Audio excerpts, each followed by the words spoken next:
Bonsoir, bienvenue sur la chaîne Carpe Diem. Donc, je vais vous faire la présentation de l'oracle de Rumi, une invitation au divin de Alana Fairchild. Donc, c'est aux éditions Vega, ça arrive dans une boîte dure comme ça. Donc, 44 cartes et un guide explicatif, illustration de Rassouli. Poète mythique persan du XIIIe siècle dont la sagesse a traversé les siècles et les cultures, Rumi est sans doute l'un des plus grands maîtres spirituels de notre ère.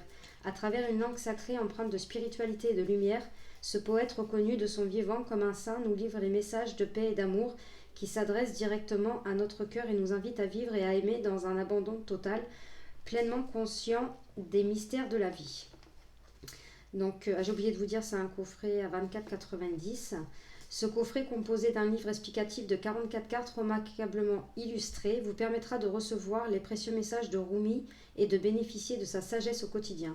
Grâce à eux, vous apprendrez petit à petit à ouvrir votre cœur, progresser sur le chemin de l'amour et de la spiritualité, et accéder enfin à votre véritable nature divine. Alana Fairchild est médium et auteur de nombreux livres et oracles best-sellers. Donc c'est un jeu que j'ai commandé d'occasion sur Vinted. Donc la personne dans l'annonce n'avait pas précisé qu'elle avait gardé le pochon. Donc j'étais un petit peu déçue, quoi, parce que moi j'aime pas quand mes cartes elles se baladent comme ça. Mais là j'ai plus de pochon, donc il va falloir que j'en achète un et que je mette mes cartes dedans. Donc le dos il est comme ceci, les tranches sont dorées. Bon bah vu que c'est un jeu d'occasion, elles sont un petit peu abîmées, hein. Donc on va regarder le livre. Donc, hop, on a un sommaire avec l'introduction des messages des cartes. Après, on a un à propos de l'auteur et de l'artiste. Je vais baisser un peu la caméra, sinon vous n'allez pas voir. On a une introduction. Donc, Rumi, mon vieux frère d'âme. Donc, voilà. Donc, c'est une pas mal introduction, hein. Comment ce projet a si facilement pu voir le jour. Donc, ils expliquent l'idée d'écrire l'oracle Rumi.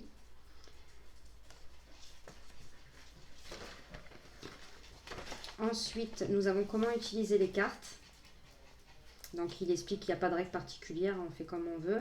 La guidance spirituelle pour soi-même. Donc ça, je vais vous lire. Vous pouvez simplement dire ces mots à voix haute. De tout mon cœur, je demande la guidance la plus profitable pour moi en ce moment. Je recherche en particulier de l'aide pour, donc vous énoncez la question que vous voulez poser. Omettez ce passage si vous n'avez pas de question particulière ou si vous préférez recevoir n'importe quelle réponse qui vous soit bénéfique à travers l'amour inconditionnel. Merci. Après, on a la lecture pour d'autres personnes. Suggestion de lecture complexe. Donc là, lors de mon séjour à Istanbul, j'ai eu la chance d'assister à une démonstration de derviche tourneur. Le spectacle était sublime, les mouvements en spirale semblaient s'enrouler de l'extérieur vers l'intérieur. C'est leur danse qui a inspiré l'agencement des cartes que je présente ici. La lecture s'effectue de l'extérieur, des apparences jusqu'au centre, le fond du problème. Les cartes dessinent donc une spirale qui commence sur la surface pour entrer progressivement au cœur des choses. Plus on pénètre les profondeurs du sujet, et même si on a l'impression que cela n'a rien à voir avec les apparences, plus on a de chances de trouver une solution durable. Ce dispositif permet une exploration poussée qui mène vers une profonde guérison intérieure.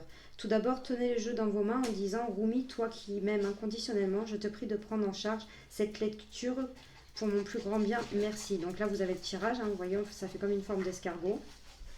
Donc il vous explique comment faire.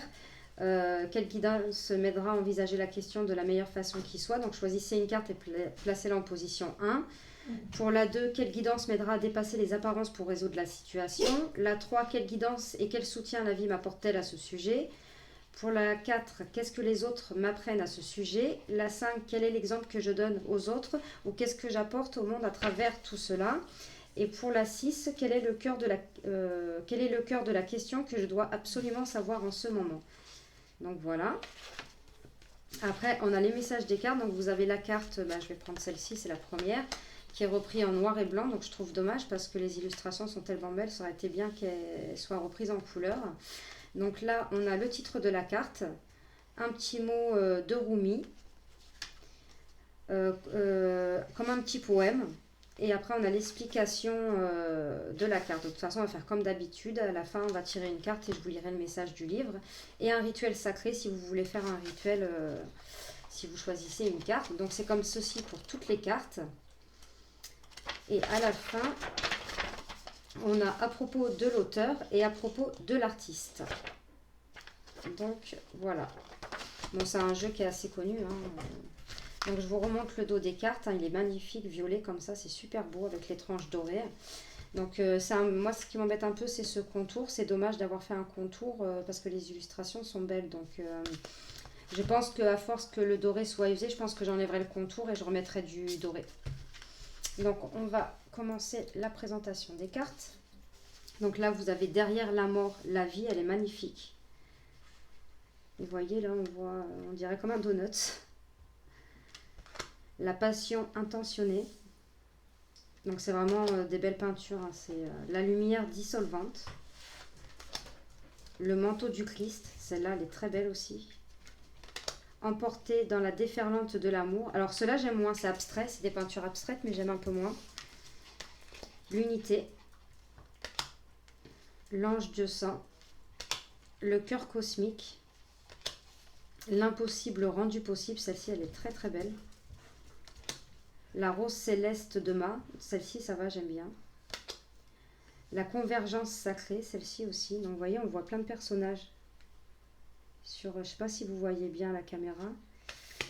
Le mécontentement divin, donc là pareil aussi.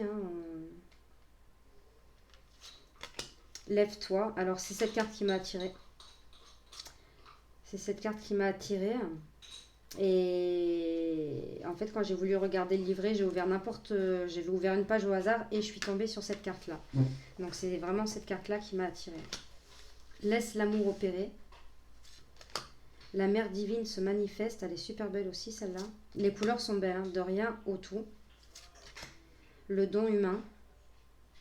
Vous voyez, en fait, il faut bien regarder, mais on voit bien c'est comme un tableau, on voit des personnages. Un nouveau vêtement. L'union sacrée. Donc là, on voit bien deux personnes avec les ailes d'ange. La main universelle.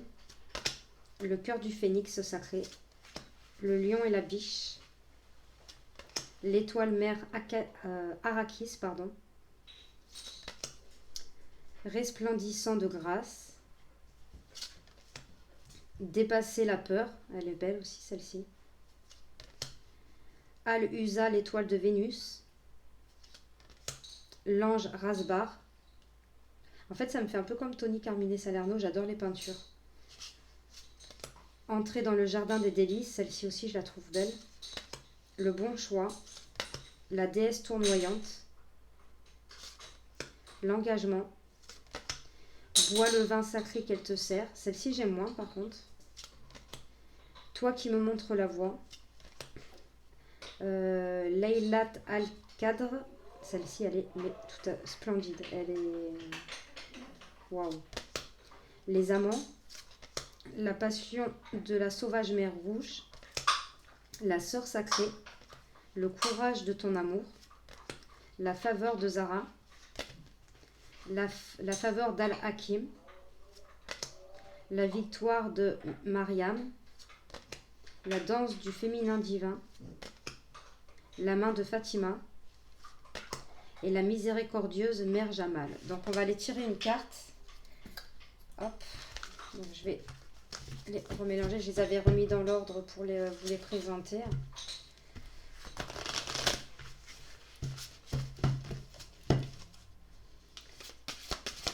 Ah, il y en a deux qui ont sauté. On va en prendre qu'une parce que les messages sont longs. Sinon la vidéo elle va durer trop longtemps. Allez, un petit message pour nous s'il vous plaît, mes guides. Hop, et voilà, merci. On a le lion et la biche. Donc c'est la numéro 22.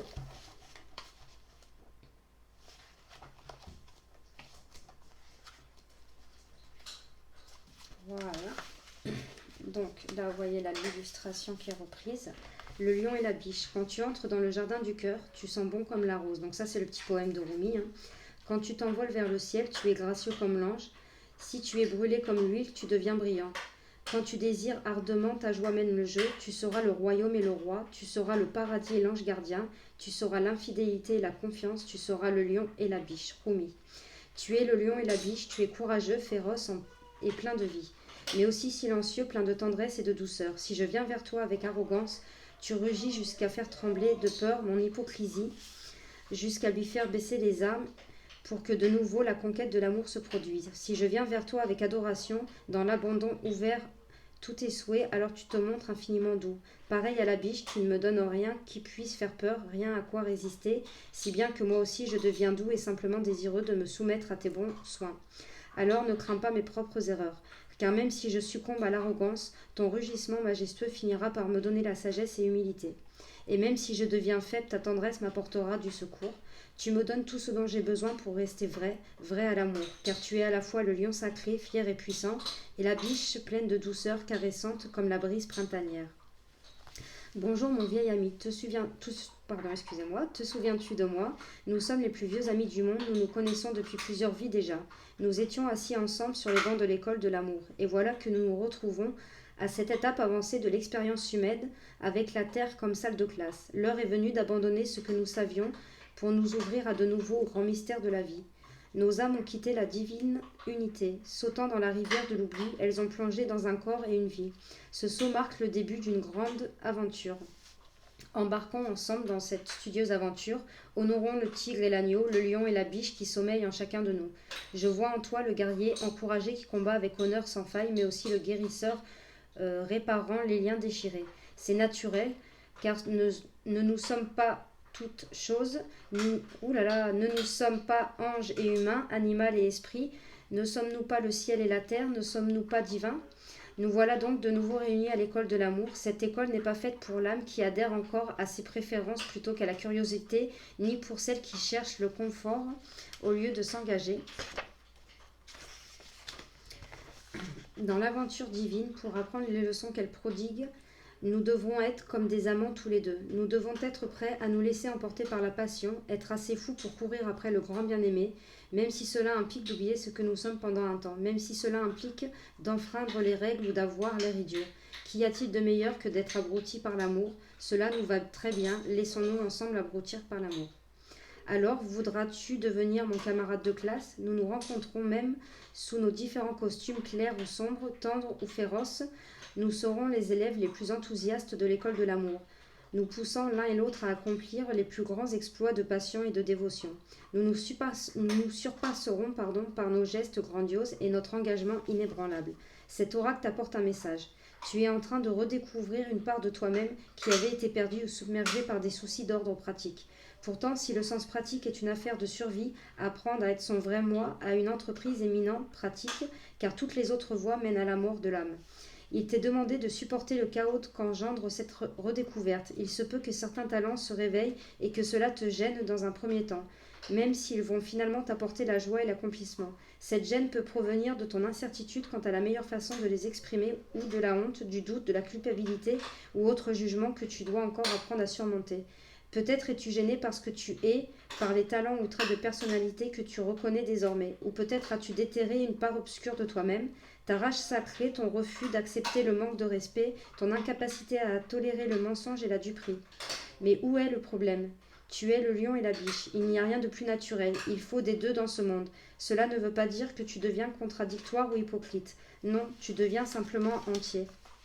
Cet oracle t'apporte de la guidance. Si tu veux réussir, il faut te préparer à abandonner ce que tu avais cru être. Sache que cette vision de toi-même n'a jamais été vraie. Au mieux, elle était partiale, une simple vue de l'esprit, une identité, mais certainement pas la réalité. Des identités passées vont sans doute ressurgir pendant cette transition vers une expérience plus entière de ton être, et une part de ton identité passée devra être abandonnée à son tour car bien trop limitée. Tu sentiras qu'elle ne te correspond plus, qu'elle n'est plus vraie aujourd'hui. D'ailleurs, l'a-t-elle jamais été? En fait, moi, je comprends ce message, voilà, de retrouver votre vrai moi, en fait. Donc, je vais continuer. Les crises ou perturbations qui pourraient naître de ce processus doivent servir à alimenter les feux divins qui brûlent en toi. Elles font bouillir la vie, elles te cuisent de l'intérieur en équilibrant toutes tes saveurs douces, relevées, amères, acides, pour que ton être et ta présence deviennent un mets exquis à mettre sur la table du banquet divin. Tu seras la nourriture du monde, une nourriture parfaitement équilibrée. Ton être contiendra tout, il contient déjà tout. Il ne reniera rien, il sera le fortifiant qui aura plaire à tous les palais, et combler toutes les fins, tous les manques. Quel mets extraordinaire tu seras, et comme ta présence nourrira le monde. Or, tout commence à se débarrassant des soi et des ou, afin de reconnaître le tout. Ton être s'épanouira alors pour offrir au monde affamé un repas copieux, complet et savoureux. C'est tellement bien dit, c'est beau, c'est poétique. Rituel sacré. Dites à haute voix, Rumi, toi qui m'aimes inconditionnellement, sois témoin de ma déclaration. J'honore la maturité spirituelle qui s'est fait jour en moi pour m'accorder cette tâche sacrée. J'ai accepté la bonté fondamentale de mon être et suis maintenant capable de me défaire des idées que je me faisais de moi-même afin de rechercher la complétude. Qu'est-ce qui se niche aux côtés de ma bonté? Tout, bien sûr.